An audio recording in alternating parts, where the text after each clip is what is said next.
오늘 우리에게 주신 하나님 말씀 신명기 26장 11절의 말씀입니다.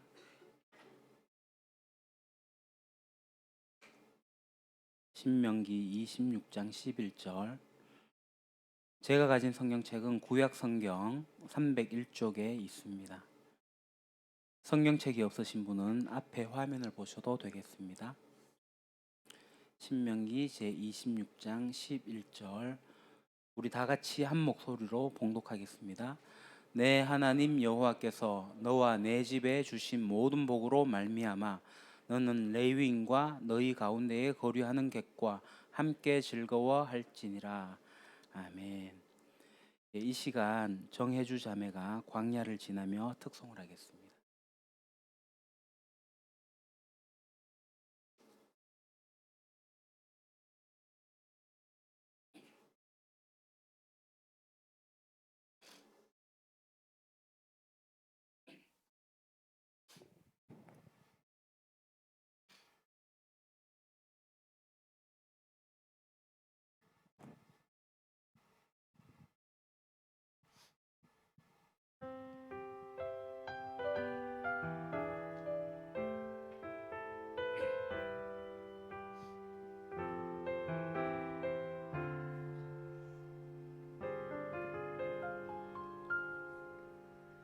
왜 나를 깊은 어둠 속에 홀로 두시는지, 어두운 밤은 왜 그리 길었는지,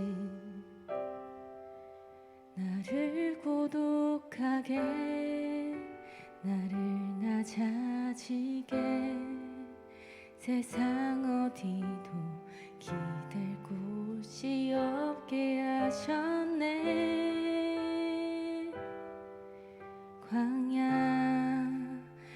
광야에 서 있네.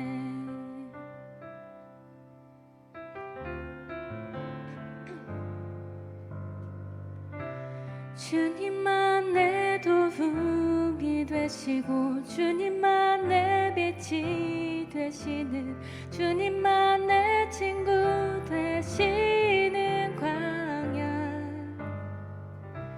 주님 손 놓고는 단 하루도 살 수 없는 곳,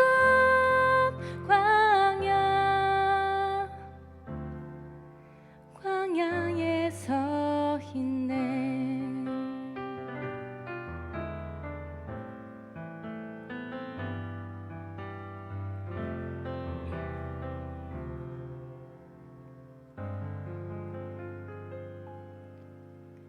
왜 나를 깊은 어둠 속에 홀로 두시는지, 어두운 밤은 왜 그리 길었는지, 나를 고독하게, 나를 낮아지게, 세상 어디도 기댈 곳이 없게 하셨네.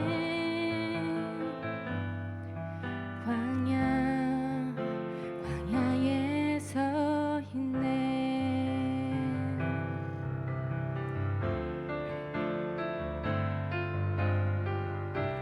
주님만 내 도움이 되시고, 주님만 내 빛이 되시는, 주님만 내 친구 되시는 광야. 주님 손 놓고는 단 하루도 살 수 없는 곳, 광야.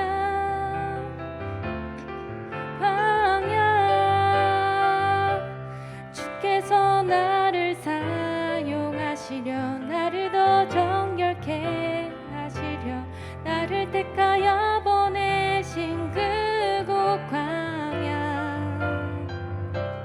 성령이 내 영을 다시 태어나게 하는 곳,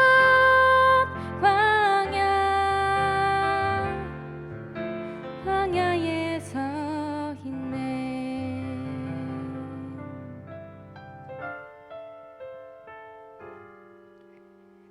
차가 잔잔히 깨지고 높아지려 했던 내 꿈들도 주님 앞에 내려놓고 오직 주님 뜻만 이루어지기를 나를 통해 주님만 드러나시기를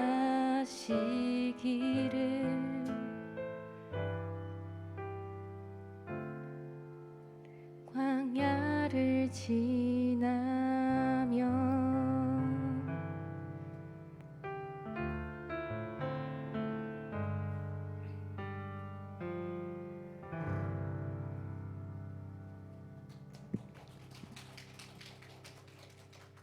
네, 감사합니다. 오늘은 사순절 둘째 주일이고 3월의 첫째 주일입니다. 날씨를 보니 완연한 봄이 온 것 같습니다. 예전보다 좀 더 따뜻한 봄을 맞이하게 되었습니다. 아시다시피 봄은 만물이 생동하는 계절이죠. 꽃들이 얼굴을 내밀고 삭들이 나고 푸르름이 더하기도 합니다. 그런데 이 봄에 교회는 언제나 사순절을 맞이합니다. 그 봄이면 뭔가를 누리고 만끽하고 싶은데 왜 예수님께서 이 봄에 고난 받으셔가지고 이 봄에 돌아가셔가지고 우리가 그 봄을 잘 누리지 못하게 되었는지 저는 그런 생각을 해봤거든요. 신학기를 맞잖아요. 그 신입생 환영회를 하는데 사순절이니까 자제해라, 절제해라 이런 이야기도 들었고요. 결혼식 사순절에 못하게 하기도 하고요. 여러분도 이런 거 많이 경험해 봤을 겁니다. 사순절에 이제 교회에서 했던 행사들이 뭐냐면 릴레이 기도, 또 릴레이 금식 기도 같은 그런 것도 하고요.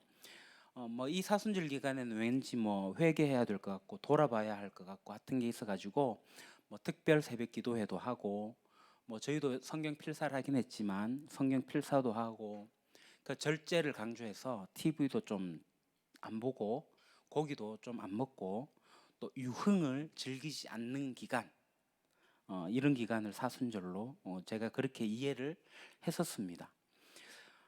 그러다 보니까 어떤 분들에게는 이 사순절이 그리 반갑지 않은 절기일지도 모르겠습니다. 제가 어린 시절에 중고등 시절에 왜 사순절 이렇게 해야 되나 막연하게 그렇게 했어요. 사순절에 해야 되는 특별한 이런 종교적 행위, 특세, 금식, 필사, 절제 이런 것들을 해왔습니다. 여러분도 대부분 그렇게 했을 거라고 생각을 합니다. 그러니까 교회에서 사순절이라고 하니까 사순절인가 보다 이렇게 생각하시나요? 그러니까 오늘 사순절에 대해서 좀 이야기를 하려고 합니다. 사순절은 그 40을 이야기하는 겁니다. 그러니까 우리가 어른들의 연세를 말할 때 7순, 8순 하잖아요. 이 순이 10이라는 뜻이거든요. 그래서 사순이라는 것은 40일이라는 겁니다. 그 성경에 보게 되면 이 40이라는 단어가 매우 의미가 있게 나오는데요. 아시다시피 예수님께서 공생의 사역을 시작하기 전에 굳이 하나님의 아들이신 예수님께서 그렇게 하실 필요가 없을 것 같은데 굳이 40일을 금식하셨어요. 그리고 또 모세가 이스라엘과 이렇게 함께 광야 생활하게 될 때 10계명을 받는데 이 10계명을 받기 전에도 모세가 40일을 금식하죠. 그 40일 금식 후에 10계명을 받았습니다. 또 유명한 엘리야 선지자가 하나님의 산 호렙산으로 갈 때 40일을 걸어서 이제 호렙산에 당도하기도 합니다. 이 사순절 기간에 엘리야와 함께 걷는 사순절 이런 식으로도 하기도 하죠. 그리고 이스라엘 백성들이 출애굽하게 될 때 사실은 애굽에서 가나안 땅까지는 40일 정도 거리면 돼요.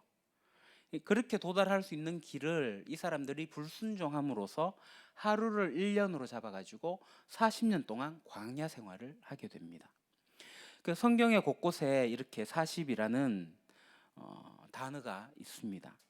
이 40이라는 단어가 우리에게 어떤 이미지를 주냐 하면 뭔가가 전환될 때, 뭔가 변화가 될 때, 뭔가 새로운 것으로 바뀌게 될 때 그 기간, 뭔가를 절제하는 의미로서 이 이미지가 이 40이 있습니다. 그래서 초대교회 때는 이 사순절에 어떤 일을 했냐 하면 그 회심한 사람들이 교회에서 세례를 받게 될 때 부활절 또는 부활절 전날에 세례를 많이 받았는데요. 이 세례를 준비하는 기간으로 사순절을 보냈습니다. 그래서 교회에서 매우 중요한 절기로 이 사순절 오늘까지 이루고 있습니다. 그래서 이번 달에 이 사순절을 어떻게 보낼지에 대해서 좀 생각해 보려고 합니다. 그래서 오늘은 이스라엘의 광야 생활 40년, 그 40년을 좀 살펴보려고 하는데요. 사실 이스라엘의 광야 생활을 우리가 다 살펴보기에는 시간적으로 무리가 있습니다. 다만 조금 전에 해주 자매가 불렀던 광야를 지나며 라는 이 찬양의 가사가 이 광야 생활의 의미를 굉장히 잘 담고 있는 것 같습니다. 가사를 한번 보시죠. 왜 나를 깊은 어둠 속에 홀로 두시는지, 어두운 밤은 왜 그리 길었는지, 나를 고독하게, 나를 낮아지게, 세상 어디도 기댈 곳이 없게 하셨네. 광야, 광야에 써있네. 주님만 내 도움이 되시고, 주님만 내 빛이 되시는, 주님만 내 친구 되시는 광야. 주님 손 놓고는 단 하루도 살 수 없는 곳 광야, 광야에 써있네. 주께서 나를 사용하시려, 나를 더 정결케 하시려, 나를 택하여 보내신 그곳 광야, 성령이 내 영을 다시 태어나게 하는 곳 광야, 광야에 써있네. 내 자아가 산산이 깨지고 높아지려 했던 내 꿈도 주님 앞에 내려놓고 오직 주님 뜻만 이루어지기를, 나를 통해 주님만 드러나시기를, 광야를 지나며. 여러분 이런 표현을 써보셨을 거예요. 들어보시기도 했고, 내 인생은 광야 같은 인생입니다. 나 지금 광야를 지나고 있어요. 나 이제 막 광야를 지났습니다. 이런 표현들이 교회 공동체 안에서 자주 쓰이죠. 그러면 이 광야라는 것이 무엇인가? 그러니까 광야는 어떤 장소를 의미하는 것보다는 이 찬양 가사에 나오는 것처럼 굉장히 고독하고 혼자서는 살 수 없는 곳. 그래서 거기서는 하나님만 보이고 하나님만 의지할 수밖에 없는 곳. 그래서 내가 새로워지는 곳. 그곳이 바로 광야라고 하는 곳입니다. 이 광야를 이스라엘은 40년이라는 세월을 보냈어요. 이 광야 40년 생활 동안에 모든 세대가 바뀌어졌습니다. 그러니까 출애굽했던 모든 사람들이 광야에서 다 죽었어요. 그리고 광야에서 죽었던 사람 수만큼 다시 생명이 태어나기도 했습니다. 그러니까 이스라엘은 광야에서 이 찬양의 가사처럼 훈련을 받았어요. 그리고 오늘 우리가 볼 26장의 신명기 26장의 말씀은 이렇게 이제 광야 생활을 다 하고 마치고 이제 가나안 땅에 들어가게 될 텐데, 하나님께서 이 가나안 땅에 들어가기 전에 너희들이 이러한 모습들을 가지면 좋겠다라고 하나님께서 하시는 당부의 말씀입니다. 신명기 26장 1절 2절 주 당신들의 하나님이 당신들에게 유산으로 주시는 그 땅에 당신들이 들어가서 그것을 차지하고 살 때에 당신들은 주 당신들의 하나님이 당신들에게 주시는 땅에서 거둔 모든 농산물의 첫 열매를 광주리에 담아서 주 당신들의 하나님이 자기의 이름을 두려고 택하신 곳으로 가지고 가십시오. 자, 모세를 통해서 하나님께서 하신 첫 번째 말씀하신 게 뭐냐 하면, 너희가 약속의 땅에 도착하거든 믿음으로 첫 열매를 바치는 사람이 되어라는 겁니다. 자, 이스라엘 백성은 지금 40년 광야 생활을 했어요. 그 광야 생활하면서 무엇을 배웠냐 하면요, 철저하게 배운 것이 뭐냐면 하나님이 누구신가라는 것을 배웠어요. 그들이 광야를 지나면서 하나님은 누구신가? 이스라엘을 이집트에서 구원하셨을 뿐만 아니라 아무런 생명이 살 수 없는 이 광야에서 이스라엘을 지키시고 먹이시고 돌보시고 인도하시는 분이라는 것을 이스라엘은 배웠습니다. 그래서 하나님께서 말씀하시는 게 뭐냐 하면, 내가 너희에게 누구냐는 것이에요. 하나님은 누구인가? 나의 삶 가운데 하나님은 누구신가? 그냥 막연하지가 않고 40년 동안 이스라엘이 광야에서 하나님을 경험했고, 그 경험한 하나님을 고백할 수 있는 게 뭐냐면 바로 하나님이 우리 인생의 주인이십니다. 하나님이 우리 이스라엘의 왕이십니다 라고 하는 이 고백하는 훈련의 시간, 40년으로 보냈습니다. 그렇게 40년을 훈련을 받고 이스라엘이 이제 가나안 땅에 들어가요. 가나안은 하나님의 약속의 땅이에요. 그래서 그곳에서 그들은 광야에서 너무너무 힘들었을, 정착하지 못하고 매번 나그네처럼, 요즘처럼 낭만적인 캠핑하는 그런 거 아니잖아요. 매번 이동하면서 살아야 하는 불안정한 주거. 그리고 하나님께서 그들에게 일용할 양식으로 매번 메추라기와 만나를 주시긴 했지만 그들은 나무에서 나는 열매, 과일, 채소, 무슨 밀로 만들어진 빵, 뭐 이런 것들을 먹어보지를 못했어요. 그런 그들이 이제 가나안 땅에 들어갔습니다. 그리고 그들이 거주할 수 있는 집을 짓기 시작했겠죠. 더 이상 텐트 치고 또 걷고 하는 일을 하지 않아도 돼요. 집이 마련됐어요. 이제 가구를 놓고 안정적으로 살 수 있게 되었어요. 이제 땅이 있으니 농사를 짓고 그리고 가축도 키우고 수확을 해서 말로만 들었던 밀로 빵을 만들어서 먹어보고 나무에서 무화과, 포도 그런 것을 먹어볼 수 있는 기대감, 설렘. 그들에게 하나님께서 그러한 것들을 갖고 있는데 하시는 말씀이 뭐냐면 그 첫 열매를 내가 고생했잖아요. 내가 이거 먹을 수 있는 자격이 있잖아요. 내가 얼마나 애썼는데 내가 수확한 거 이거 이런 마음이 들 때 그 마음 멈추고 그 첫 열매를 드리라는 겁니다. 이거 사실 쉬운 일 아니에요. 내 마음 가운데 설렘도 있고 감동도 있고 내가 노력한 것에 대한 보상도 누리고 싶은 그 마음을 내려놓는 거. 그래서 그 첫 열매를 하나님께 드리는 거. 그것은 하나님이 내 삶의 주인이십니다 라는 그 고백이 내 삶의 중심에 놓여 있을 때 하나님 앞에 할 수 있는 거예요. 이건 아무나 할 수 있는 게 아닌 거죠. 40년 훈련을 받은 이스라엘 백성은 할 수 있었어요. 그래서 하나님께서 이스라엘 백성을 하나님의 주인 되심을, 하나님의 왕 되심을 보이셨고 그들을 훈련을 시키셨습니다. 너의 삶이 너의 모든 것이 너의 것이 아니라 하나님이 주인이야. 하나님이 너의 삶의 우선순위야 라는 것을 가르치기 위해 가지고 하나님께서는 매일매일 번제, 제사를 드리겠고요. 그리고 거기서 그들이 말씀을 배우게 했고요. 오늘날로 이야기하면 우리가 이제 하루를 시작하게 될 때 이 하루가 나의 날이 아니라 하나님께서 나에게 허락하신 날이야. 그래서 내가 하나님을 만나고 하나님을 묵상하고 기도하는 거. 그리고 나의 물질과 소득이 이거 내가 수고한 거야. 내가 힘들게 해서 번 돈이야. 내가 열심히 공부해서 받은 점수야.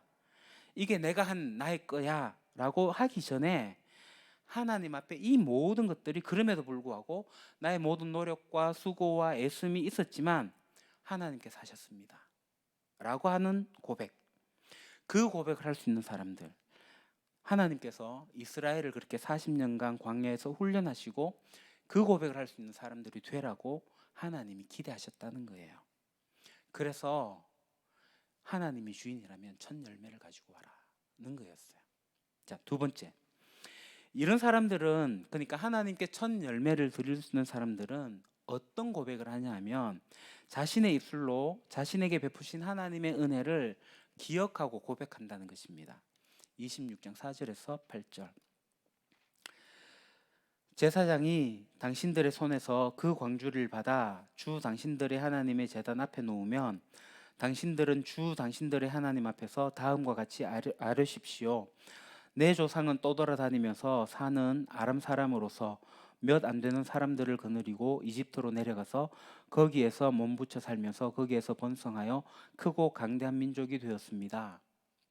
그러자 이집트 사람이 우리를 학대하며 괴롭게 하여 우리에게 강제 노동을 시켰습니다. 그래서 우리가 주 우리 조상의 하나님께 살려달라고 부르짖었더니 주님께서 우리의 울부짖음을 들으시고 우리가 비참하게 사는 것과 고역에 시달리는 것과 억압에 짓눌려 있는 것을 보시고 강한 손과 편팔과 큰 위엄과 이적과 기사로 우리를 이집트에서 인도하여 내셨습니다. 아멘. 이들이 첫 열매를 가지고 와서 그냥 드리는 게 아니라 하나님은 이스라엘 백성들에게 입술로 고백해라, 다음과 같이 아뢰라 라고 했습니다. 그냥 하나님 감사해요 하는 그런 고백이 아니라 너희가 누구였는지 하나님께 고백하라는 훈련을 하라고 하셨어요. 너희가 하나님 앞에 누구냐? 이 고백에서 나오는 하나님 앞에 이스라엘은 누구입니까? 우리는 비참한 처지에 놓여 있던 이집트에서 고통받았던 사람이었습니다. 그러나 여러분, 여기에 이 고백을 하는 사람들은 이집트에서 노예 생활했던 사람들은 아니에요. 그들의 아버지, 어머니 세대, 선조들이 그랬습니다. 그러면 내가 그렇게 한 게 아니니까 이건 나의 일이 아니다, 이게 아니라 나의 조상을 기억하고, 그러니까 마치 오늘날 우리가 자유민주주의를 이룩한 것이 우리에게 거저 주어진 것이 아니라 우리 앞선 세대의 수많은 수고와 피 흘림, 그 위에 우리가 있는 것처럼, 그 귀중한 것들이 주어진 것처럼 지금 하나님께서 그 말씀을 하시는 거예요. 너희가 누구냐? 너희는 바로 그 비참한 처지에서 하나님의 전능한 구원을 경험한 자들이다 라는 거예요. 그래서 그 과거를 기억하는 거, 그 고통일 수도 있고 아픔일 수도 있습니다. 그 무엇인가 희망찬 이야기, 이 새로운 가나안 땅에 들어가 가지고 밝은 미래 이야기를 하고 싶은데 하나님께서 그 밝은 미래를 이야기하기 전에 너희가 원래 누구였냐 라는 거예요.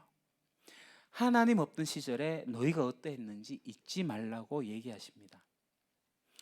여러분, 우리가 하나님을 믿고 따라가는 것은 나에게 하나님이 어떠하셨기 때문에, 아니면 앞으로 하나님 내 인생을 어떻게 이렇게 하실 거야 라는 것 때문에 믿는 게 아니라, 물론 그런 것도 우리의 믿음의 일부이기도 합니다만, 우리 믿음의 출발은 뭐냐 하면 과거 우리를 죄에서 건지신 하나님, 하나님 없이 죽을 수밖에 없는 우리를 건지신 하나님, 그것을 기억하는 데서부터 출발한다. 우리의 신앙은 거기에서 건강하게 출발할 수가 있어요. 그러니까 과거를 기억하는 신앙, 그리스도 밖에 있었을 때 나의 모습이 어떠했는지, 하나님 없는 내 인생이 어떠했는지, 그것을 잊지 않는 신앙이 우리의 중심에 있게 될 때에, 그러면 그 사람이 무엇을 할 수 있는가? 지금 현재 하나님께 감사할 수 있다는 거예요.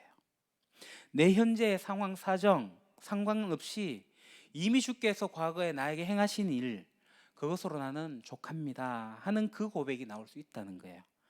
그래서 나에게 지금 주어진 모든 것, 이 모든 것이 주님의 덕분입니다, 감사합니다 고백하는 거죠. 여러분, 이런 기억과 고백이라는 것이 얼마나 귀합니까?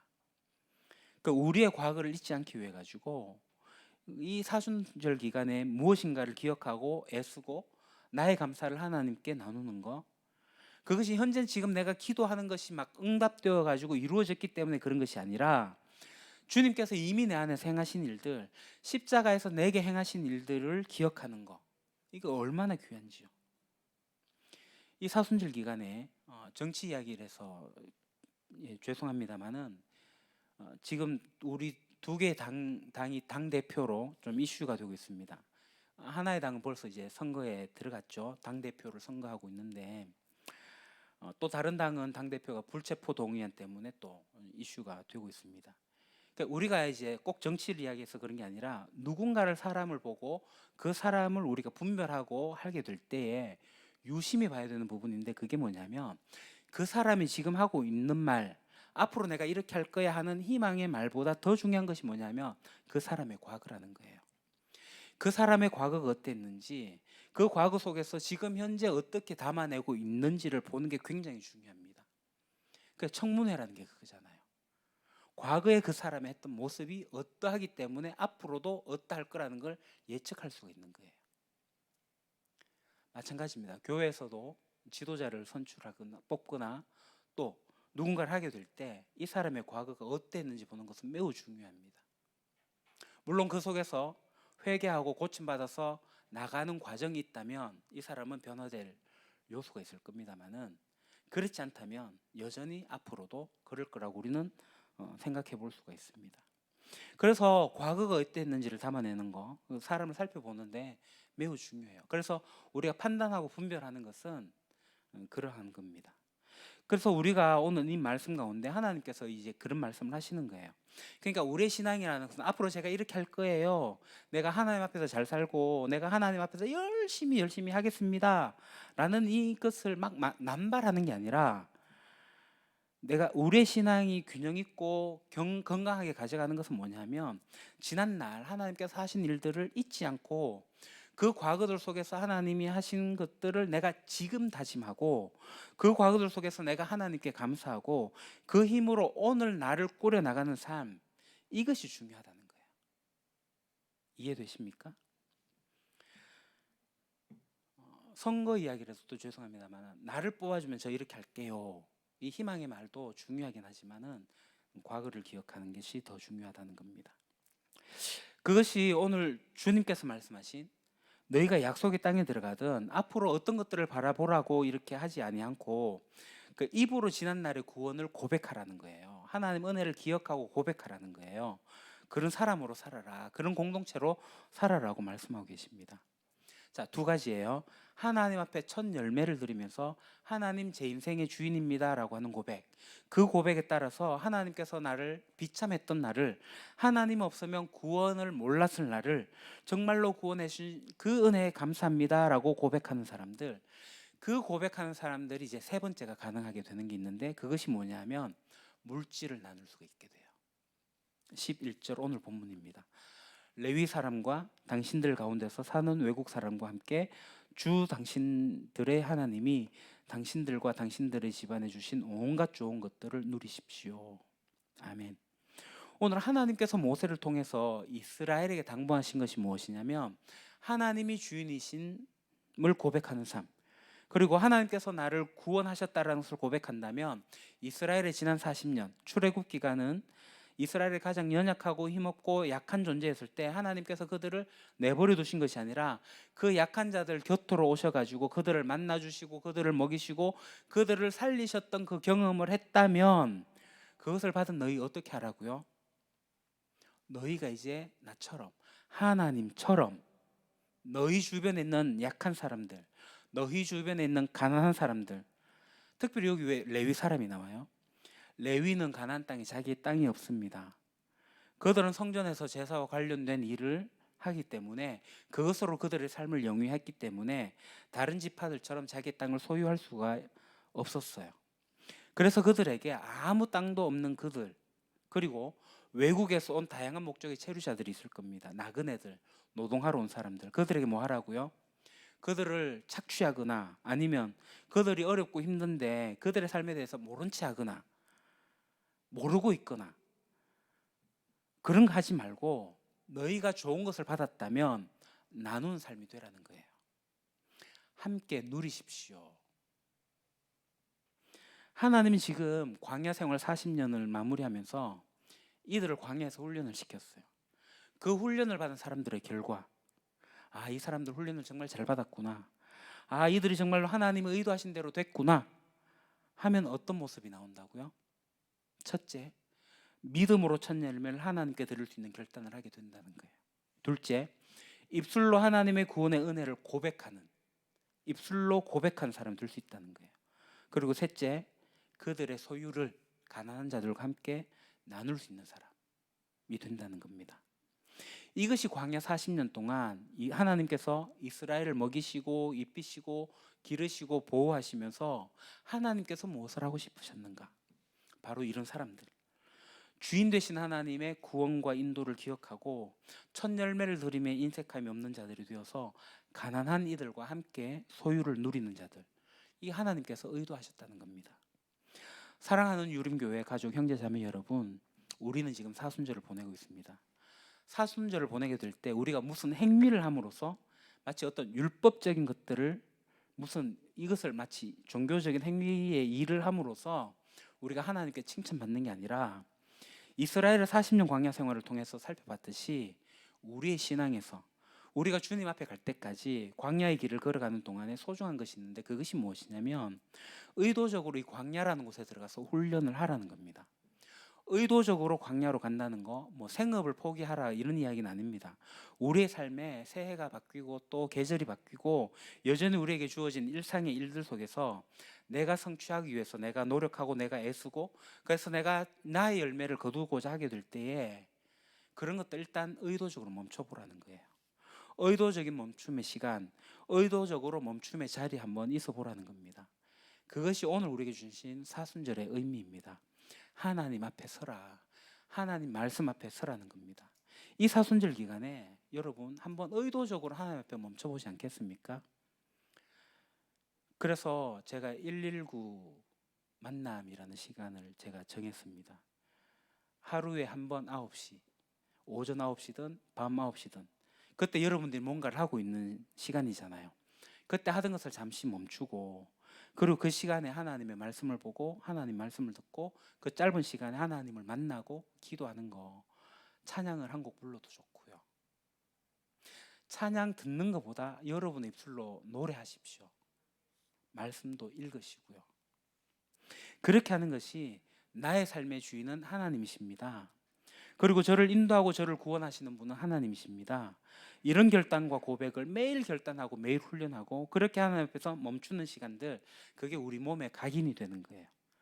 이런 일들을 만약에 우리가 하지 않으면 어떻게 되는지, 우리의 어떤 경향성이 있잖아요. 그 경향성이 뭐냐면 내가 복음, 내가 복음. 주님이 복음이 아니라 내 위주로 복음이 돌아가는 거예요. 그런 사람, 내 인생의 주인은 하나님이라고 말은 하긴 하는데 실제로 내 인생의 주도권은 자기에게 있는 거죠. 그러니까 하나님은 단순히 나를 위한 조력자가 될 뿐이에요. 조연이, 내가 주연이고 하나님은 조연이에요. 그래서 나의 신앙이라는 것은 나의 만족, 자기 위주의 신앙이 되기도 하고, 지난날에 감사할 것이 충분히 많음에도 불구하고 지금 오늘 나의 삶의 결핍과 나의 삶의 불안과 염려 때문에 나의 신앙이 하나님 앞에서 막 뒤죽박죽되는 이런 일들이 우리에게 있지 않습니까? 누구나 갖게 되는, 누구나 빠질 수밖에 없는 내가 복음, 나 주위의 위주의 복음이 된다는 거예요. 그러니까 이게 우리의 일반적인 경향성이에요.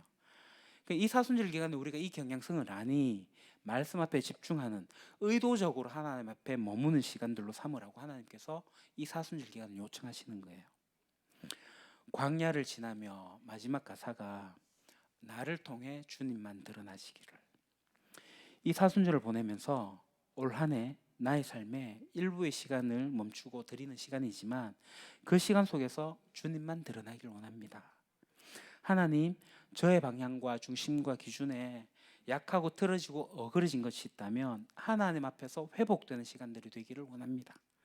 그러기 위해서 나의 삶에 의도적인 멈춤, 의도적으로 하나님 앞에 나와가지고 주님 앞에, 말씀 앞에 엎드리는 시간들로 제가 드리겠습니다 라고 고백하는 이 사순절이 되기를 바랍니다.